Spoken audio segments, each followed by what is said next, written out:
جس چیز کو ملحد، دہریہ، منکر خدا اس بات کی دلیل سمجھ رہا ہے کہ خدا نہیں ہونا چاہیے، غور کیا جائے تو یہی چیز اس بات کی دلیل ہے کہ خدا ضرور ہونا چاہیے۔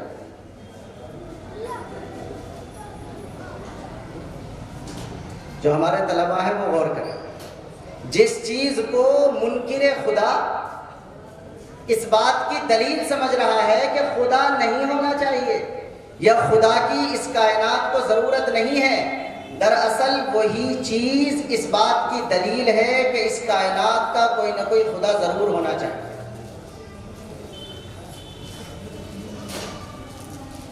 تھوڑا سا بریکٹ لگائیے، ایک بیچ میں بات بتلا رہا ہوں جسے جملہ معترضہ کہتے ہیں۔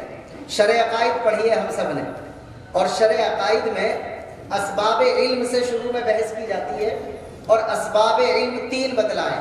یہ کمال ہے، کسی بھی کتاب کو میں ان طلبہ سے کہہ رہا ہوں ہلکے میں مت لیجئے۔ آج کی ڈیٹ میں بھی ملحدین کا مقابلہ کرنے کے لیے کتابوں کی شکل میں جو بنیادی کتاب ہمارے پاس ہے اس کا نام الحمدللہ شرح عقائد ہی ہے۔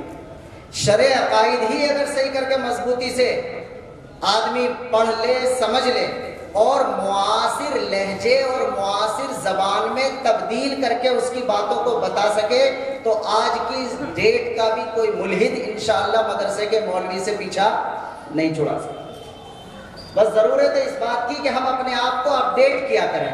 وہ مضامین پرانے ہیں لیکن ان کو پیش کرنے کی زبان اور لب و لہجہ ہمیں زمانے کے اعتبار سے تھوڑا سا تبدیل کرنے کی ضرورت ہے۔ تو اسباب علم 3 ہیں۔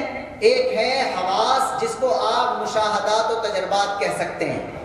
دوسری چیز ہوتی ہے عقلی استنباط۔ اب یہاں شبہ ذہن میں رکھیے، شبہ یہ ہے کہ ضرورت نہیں ہے اس کائنات کو کسی خدا کی، اس لیے کہ یہ کائنات اپنے مشینی سسٹم میں قانون طبعی کی پابند ہے اور اسی کے مطابق اپنا کام کرتی چلی جا رہی ہے، اس وجہ سے کسی خدا کو ماننے کی کیا ضرورت ہے؟ جواب بہت آسان اور سادہ سا ہے، بھائی جو چیز بلا وجہ گڈمڈ پڑی ہو اس کے بارے میں کبھی انسان کے دماغ میں یہ سوال نہیں آتا کہ یہ کس نے سیٹ کر کے لگائی ہے بھائی، لیکن جو چیز سیٹ معلوم ہوتی ہے تو فوراً اسے دیکھنے سے سوال پیدا ہوتا ہے کہ بھئی یہ کام کس نے کیا۔ بس یہی مختصر سی بڑی آسان سی دلیل ہے۔ مثال کے طور پر ہم درخت کاٹیں اور اس کا موٹا سا گدھا یوں ہی پڑا ہوا ہو سامنے تو جتنے لوگ بھی گزر جائیں گے کوئی بندہ بھی یہ سوال نہیں کرے گا آپ سے کہ بھئی کس کارپینٹر سے بنوایا ہے۔ طلبہ سمجھ رہے ہیں نا، گدھا پڑا ہوا ہے، 10 لوگ گزر جائیں، 50 لوگ گزر جائیں، لیکن کوئی بھی یہ سوال نہیں کرے گا کہ یہ کس کارپینٹر نے بنایا ہے، یہ کسی انجینئر نے بنایا ہے، اس پر کسی کا دماغ لگا ہے کہ نہیں لگا ہے۔